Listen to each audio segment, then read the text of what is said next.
Oh, so good news pa po ito para sa mga consumers kasi ngayon walang pagtaas sa delivery fees, ibig sabihin hindi pa yan mapapasa sa consumers. Yan po ang malinaw, Ma'am Mary. Yes. Pero alam mo naman, Ms. DJ, alam mo, marami naman kaming mga operational concerns at na-focus din yung aming usapan sa pakikipag-usap namin sa DOTR at sa DPWH.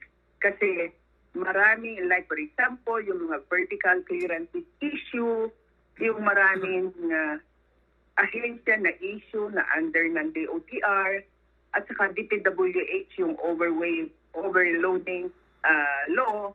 So, andun lahat ang mga maraming ahensya ng gobyerno, DTI, andun din ang energy, nandun din ang Subic SBMA, andun din yung DOTR, andun din ang LTO.